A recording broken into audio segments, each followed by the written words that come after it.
Hi hello ನಮಸ್ಕಾರ ಸ್ನೇಹಿತರೆ, ರನ್ನ ಟಿವಿಗೆ ನಿಮ್ಮೆಲ್ಲರಿಗೆ ಸ್ವಾಗತ. ಜೀವಾಹಿನಿಯಲ್ಲಿ ಕೃಷ್ಣ ರುಕ್ಕು ಎಂಬ ಹೊಸ ಧಾರಾವಾಹಿಯು ಬರಲಿದ್ದು, ಈ ಧಾರಾವಾಹಿಯು ಎಷ್ಟು ಗಂಟೆಗೆ ಪ್ರಸಾರವಾಗಲಿದೆ ಎಂಬುದನ್ನು ಇಂದಿನ ವಿಡಿಯೋದಲ್ಲಿ ತೆಗೆದುಕೊಂಡು ಬರೋಣ.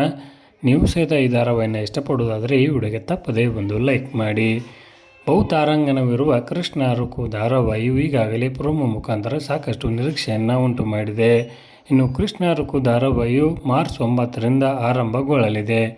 ವಾಹಿನಿಯು ದಿನಾಂಕವನ್ನು ಪ್ರಕಟಿಸಿ ಸಮಯವನ್ನು ಇನ್ನು ಪ್ರೇಕ್ಷಕರಿಗೆ ತಿಳಿಸಿಲ್ಲ.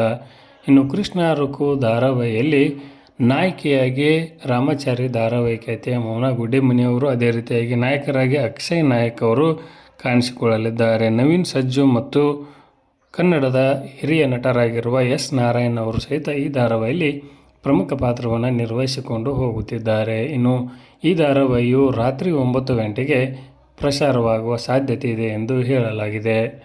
ಪ್ರೋಮೋ ಮುಖಾಂತರ ಸಾಕಷ್ಟು ನಿರೀಕ್ಷೆಯನ್ನು ಉಂಟು ಮಾಡಿರುವ ಕೃಷ್ಣ ರುಕ್ಕು ಧಾರಾವಾಹಿಯು ರಾತ್ರಿ 9 ಗಂಟೆಗೆ ಪ್ರಸಾರವಾದರೆ ಅತಿ ಹೆಚ್ಚು ಪ್ರೇಕ್ಷಕರನ್ನು ಗಳಿಸಿಕೊಳ್ಳಬಹುದು ಎಂಬ ನಿರೀಕ್ಷೆ ವಾಹಿನಿಯಲ್ಲಿ ಇದೆ. ಎಂಬ ಕಾರಣಕ್ಕಾಗಿ ಈ ಧಾರಾವಾಹಿಯನ್ನು ರಾತ್ರಿ 9 ಗಂಟೆಗೆ ಪ್ರಸಾರ ಮಾಡುವ ಎಲ್ಲ ಸಾಧ್ಯತೆ ಇದೆ ಎನ್ನಲಾಗಿದೆ. ಇದರ ಬಗ್ಗೆ ನಿಮ್ಮ ಅನಿಸಿಕೆಯನ್ನು ತಪ್ಪದೇ ಕಮೆಂಟ್ ಬಾಕ್ಸಲ್ಲಿ ತಿಳಿಸಿ. ಧನ್ಯವಾದಗಳು. ನಮಸ್ಕಾರ.